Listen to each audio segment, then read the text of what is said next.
नमस्कार दोस्तों, आज आप सभी का इस प्यारे से लेक्चर में स्वागत है। आज के लेक्चर में हम पढ़ने जा रहे हैं केमिकल इक्वेशंस के बारे में। तो केमिकल इक्वेशंस के बारे में समझने से पहले एक बार हम नजर डाल लेते हैं कि पहले लेक्चर के अंदर हमने क्या किया था। So what we did in the last lecture, let's have a look on it. So सबसे पहले लेक्चर के अंदर हमने देखा था केमिकल रिएक्शंस क्या होती हैं, और हमने वहां पे देखा chemical reactions basically transformation show करते हैं इनिशियल सब्सटेंसेस का। मीन्स एक केमिकल रिएक्शन के अंदर जो हमारे इनिशियल सब्सटेंसेस हमने लिए थे वो सब्सटेंसेस ट्रांसफॉर्म्ड हो जाते हैं किन्हीं न्यू सब्सटेंसेस के अंदर। फिर बाद में हमने इसको थोड़ा सा मॉडिफाई किया था। हमने क्या कहा, बेसिकली जो भी सब्सटेंसेस हमारे होते हैं वो सब्सटेंसेस इधर मॉलिक्यूल से मिलके बने होंगे या फिर कंपाउंड से मिलके बने होंगे। तो इनडायरेक्टली हमने इनिशियल सब्सटेंसेस के ट्रांसफॉर्म्ड को ये बोल दिया कि this is a transformation process of molecule and compound. For example, मान लो मेरे पास एक आइस का ब्लॉक है, तो उस आइस के ब्लॉक को अगर मैं किसी ट्रांसफॉर्म कर रहा हूं किसी दूसरी चीज में, तो उसको इनडायरेक्टली मैं ये बोल पाऊंगा कि H2O जो वाटर है, वाटर के मॉलिक्यूल्स का ही ट्रांसफॉर्मेशन हो रहा है। तो किसी भी सब्सटेंस के ट्रांसफॉर्मेशन यानी कोई सब्सटेंस कन्वर्ट हो रहा है, उसका मतलब ये है कि उसके अंदर जो मॉलिक्यूल्स या कंपाउंड प्रेजेंट है उन मॉलिक्यूल्स का, उन कंपाउंड्स का ट्रांसफॉर्मेशन हो रहा है। ये सब देखने के बाद हमने एक और चीज इसमें ऐड की थी, वो थी रीअरेंजमेंट के रिगार्डिंग। हमने बोला था जो ट्रांसफॉर्मेशन प्रोसेस पॉसिबल हो पाता है, कोई भी substance initial substance final substance में ट्रांसफॉर्म इसलिए हो पाते हैं क्योंकि वहां पर एटॉमिक रीअरेंजमेंट होता है। क्या होता है? Atomic rearrangement. फॉर एग्जांपल, हमने जो एग्जांपल देखा था H2NO2, उसके अंदर क्या हो रहा है, ये जो ऑक्सीजन यहां पर अरेंज था, ये ऑक्सीजन इस H2 के पास में रीअरेंज हो जाएगा। ठीक है, पहले ऑक्सीजन यहाँ पे अरेंज था, अभी ऑक्सीजन हाइड्रोजन के पास में जाके अरेंज हो गया। तो इस रीअरेंजमेंट से, सॉरी, हाइड्रोजन के पास में जाके रीअरेंज हो गया। तो इस रीअरेंजमेंट की वजह से ये दोनों सब्सटेंस मिलकर एक नया सब्सटेंस बना लेते हैं जो कि वाटर होता है। ठीक है, तो rearrangement of atom is responsible for transformation process. तो फाइनली हमने बोला था केमिकल रिएक्शन की डेफिनेशन को, कि chemical reaction is a transformation process of substances और मॉलिक्यूल्स और compounds where transformation happens because of the rearrangement of atom. ठीक है, तो आज का जो लेक्चर है वो भी कुछ जुड़ा हुआ है इन्हीं चीजों से। पहले हमने केमिकल रिएक्शन को समझा था, आज हम केमिकल इक्वेशन को समझते हैं। ठीक है, सो कोई भी केमिकल रिएक्शन या फिर कोई भी केमिकल प्रोसेस के लिए एक अपना खुद का सिग्निफिकेंट केमिकल इक्वेशन होता है। ठीक है, तो मैं बोलूं, for every chemical equation, for every chemical equation we have, for every chemical equation we have a particular, we have a particular chemical equation for that. We have a particular chemical equation for that. And this chemical equation is nothing but, this chemical equation is nothing but the simplified writing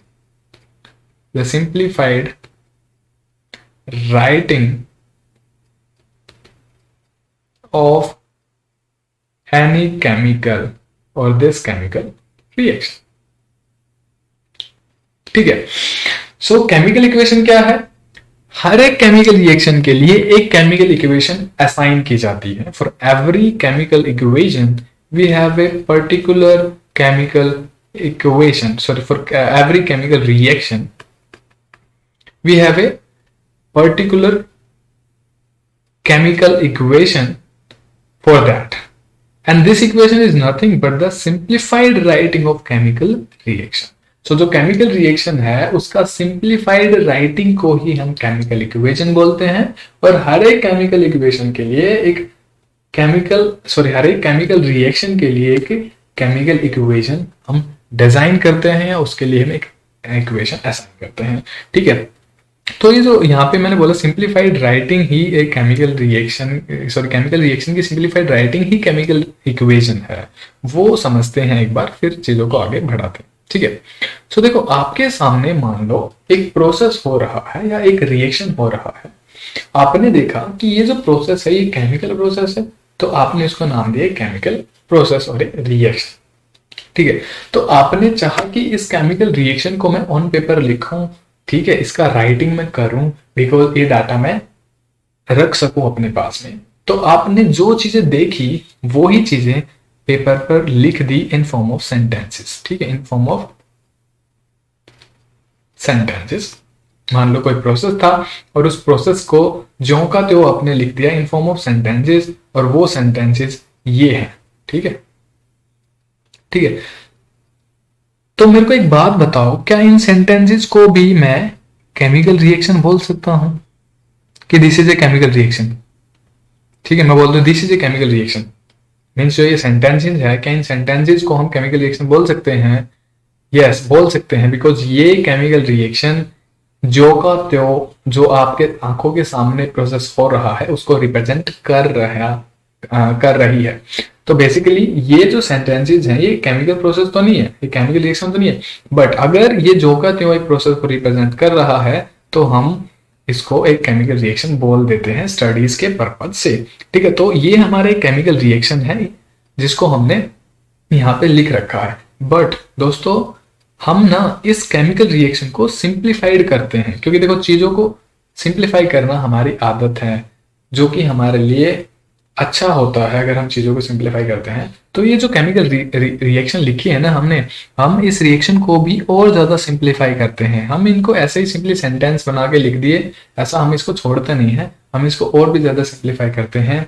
और simplified करते करते हम जब इसकी simplest writing पे पहुंच जाएंगे तो उस सिंपलेस्ट राइटिंग को हम केमिकल इक्वेशन का नाम दे देंगे। ठीक है, तो ये केमिकल रिएक्शन है, और इस केमिकल रिएक्शन के लिए जो सिंपलेस्ट राइटिंग पॉसिबल होगी उस सिंपलेस्ट राइटिंग को हम केमिकल इक्वेशन बोलते हैं, वो केमिकल इक्वेशन का नाम देते हैं। ठीक है, तो every reaction has a chemical equation.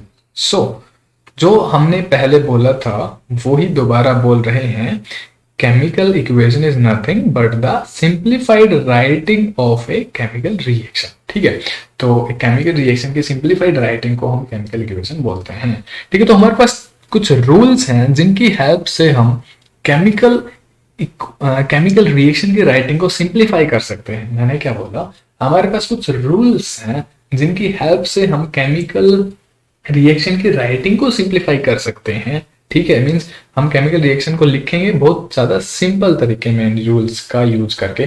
तो पहला रूल है, to simplify the writing of a chemical reaction we use formulae instead of name of the substances involve. तो रिएक्शन के अंदर जो भी सब्सटेंसेस के नाम इन्वॉल्व हैं, उन सब्सटेंसेस के नाम की जगह हम फॉर्मूले यूज करेंगे।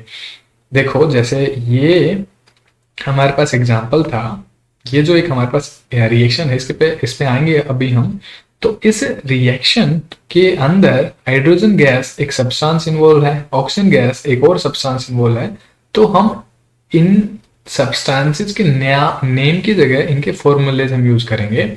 ठीक है, because every substance has a characteristics फॉर्मूले, है ना। जैसे हाइड्रोजन का कैरेक्टरिस्टिक्स फॉर्मूला है H2, ऑक्सीजन गैस के लिए कैरेक्टरिस्टिक फॉर्मूला है O2, वाटर का फॉर्मूला है H2O, आयरन ऑक्साइड का फॉर्मूला है FeO और Fe2O3। इसके दो फॉर्मूलेज होते हैं आयरन ऑक्साइड के। Okay, so every substance has a characteristic formula. ठीक है, हर एक सब्सटेंस के लिए अपना फॉर्मूला होता है। तो हम क्या करेंगे, उस रिएक्शन के अंदर सबसे पहले जो नाम ऑफ द सब्सटेंस है ना, नेम ऑफ द सब्सटेंसेस, उनको रिप्लेस करके उनकी जगह हम क्या लिखेंगे, फॉर्मूलेज लिख देंगे। ठीक है, उनकी जगह क्या लिखेंगे, फॉर्मूला। दूसरा काम क्या करेंगे हम उसको और ज्यादा सिंप्लीफाई करने के लिए, we can also use symbols to represent other words in a reaction. तो कुछ और वर्ड्स हैं नाम के अलावा, कुछ स्पेसिफिक वर्ड्स होते हैं, आपको पता लगेगा जैसे जैसे केमिस्ट्री को पढ़ोगे। तो उनकी जगह हम सिंबल्स यूज करेंगे। जैसे यहाँ पर कुछ वर्ड्स हैं for example catalyst, temperature, pressure, platinum, ठीक है, हीट। जो नेम सब्सटेंसेस के नेम के अलावा जो अदर वर्ड्स हैं उन सभी वर्ड्स के लिए हम क्या यूज करेंगे, सिंबल्स यूज करेंगे, ठीक है। तो सिंबल्स यूज करने से भी हमारे लिए, तो जो भी वर्ड थे उनके वहां पे सिंबल यूज करेंगे तो देखो और ज्यादा सिंप्लीफाई हो जाएगी रिएक्शन। पहले नाम की जगह फॉर्मूला रखे, इनके सिंबल्स रखेंगे, जैसे हीट के लिए सिंबल होता है डेल्टा, टेम्परेचर के लिए सिंबल होता है डिग्री सेल्सियस, और जितने टेम्परेचर पे है मान लो 500, वो मान लो 500 डिग्री सेल्सियस पे ऐसे लिख देंगे। प्रेशर का सिंबल होगा पास्कल या जो भी है उसका यूनिट, ठीक है। तो टेम्परेचर और प्रेशर के सिंबल बेसिकली उनकी मेजरिंग यूनिट ही होती हैं। और प्लेटिनियम का सिंबल होगा पीटी, ठीक है, विच इज ए कैटालिस्ट।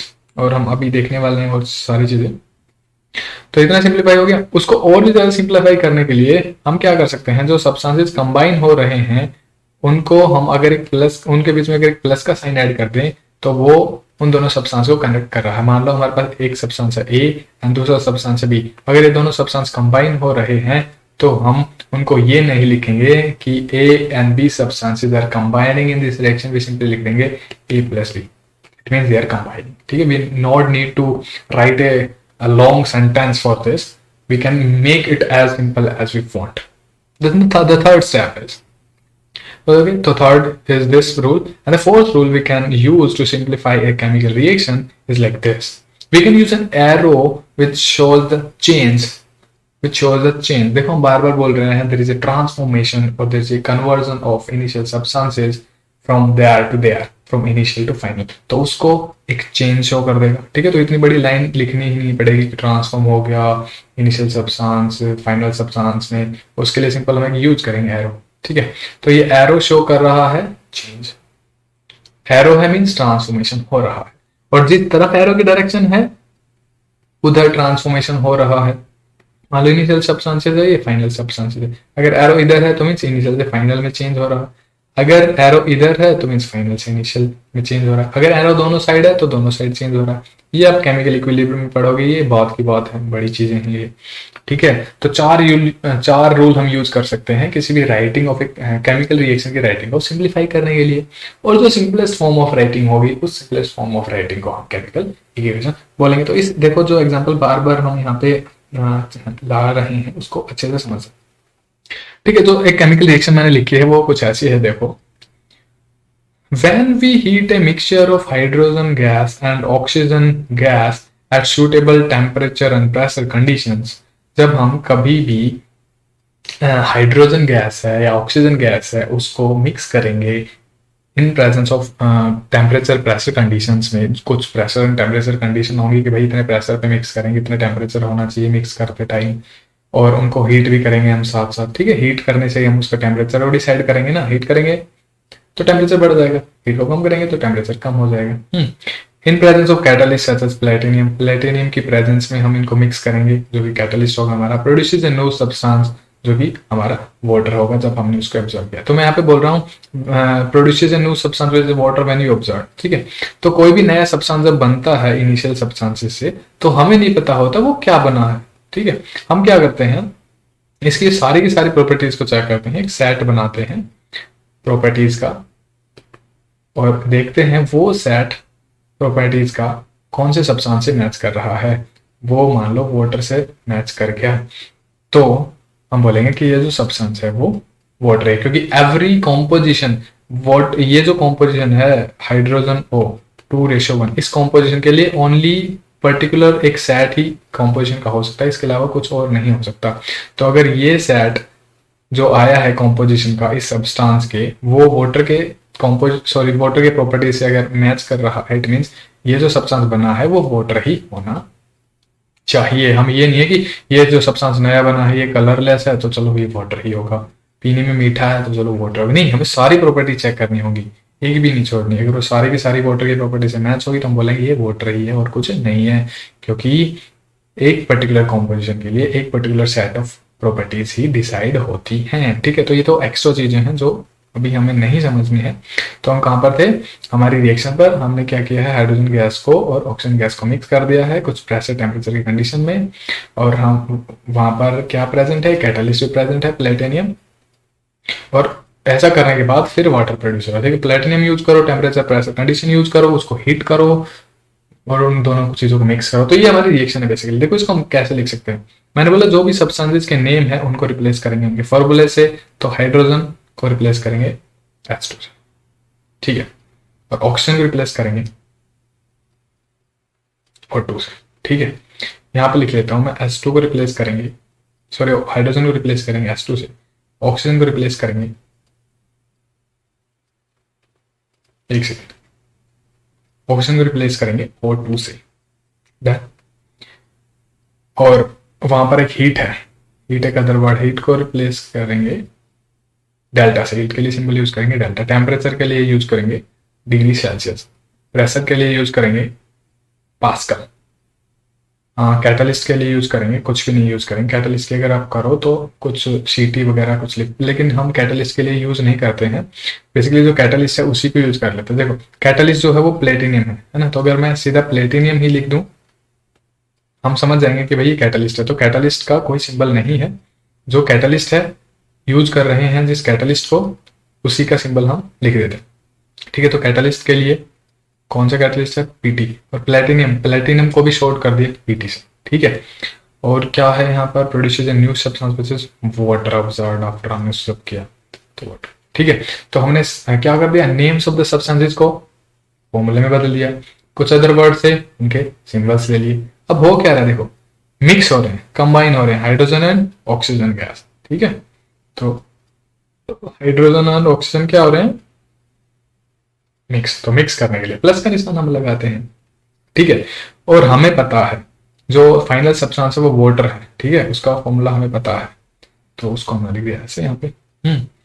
वो बना है क्योंकि यहाँ पे कुछ ट्रांसफॉर्मेशन हो रहा है, तो मीन्स यहाँ जो ये रिएक्शन है इसके अंदर केमिकल सॉरी चेंज आ रहा है, उस चेंज को हम शो करेंगे एक एरो से, और वो होगा इसके डायरेक्शन में, क्योंकि हाइड्रोजन और ऑक्सीजन के मिलने से पानी बन रहा है, तो ये एरो इधर होगा, इसकी डायरेक्शन इधर होनी चाहिए, ये एरो खुद में शो कर रहा है चेंज, और क्या। और हमें ध्यान ये रखना है जो भी सिंबल्स होंगे उन सभी सिंबल्स को हमें इस एरो के ऊपर लिखना है, ये चीज हमें आप ध्यान रखनी है सिंप्लीफाई करते वक्त।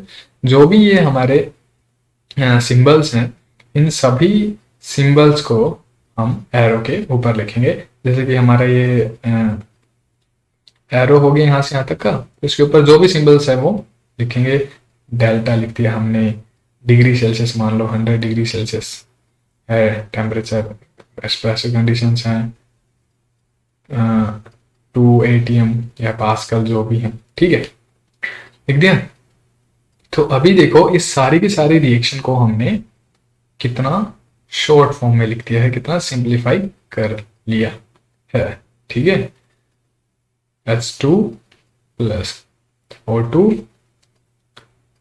डेल्टा हीट किया है हमने, और हीट करने पर टेम्परेचर मानो इसका 100 डिग्री हमने पहुंचा दिया है, 2 atm इसका प्रेशर है, कैटलिस्ट यूज कर रहे हैं प्लेटिनियम, और बन रहा है इधर वाटर, ठीक है। तो इनिशियल सब्सटेंसेस सॉरी जो सब्सटेंसेस उनको फॉर्मूलेज है, सॉरी सब्सटेंसेस के फॉर्मूलेज हैं वो लिखो, ठीक है। एंड जो भी अदर वर्ड्स हैं उनके सिंबल्स को एरो के ऊपर लिखो, और एरो हमें चेंज शो करेगा। तो एक बात बताओ मेरे को, क्या इस रिएक्शन को हम ऐसे लिख सकते हैं, H2O H2 प्लस O2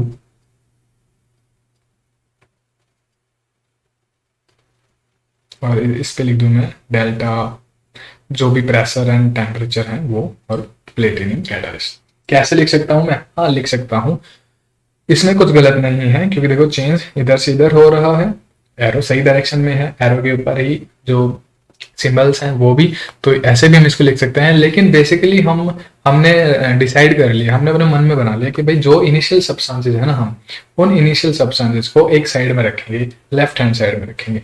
तो हम कभी भी ऐसा नहीं करेंगे, हम हमेशा जो हमारे इनिशियल सब्सटेंसेस हैं उनको लेफ्ट हैंड साइड में रखेंगे, ठीक है। जो हमारे इनिशियल सब्सटेंसेस हैं उनको हम लेफ्ट हैंड साइड में रखेंगे इधर LHS, और जो हमारा फाइनल बना है उनको हम राइट हैंड साइड में लिखेंगे।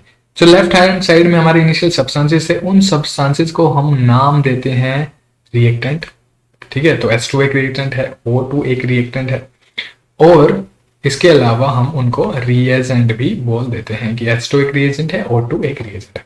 और जो प्रोडक्ट साइड में सॉरी जो फाइनल RHS की तरफ जो बना है उनको हम प्रोडक्ट बोलते हैं। ठीक है, तो H2 हमारा क्या है, प्रोडक्ट। अभी दोस्तों एक चीज मैं बताना शायद यहाँ पे भूल गया हूँ।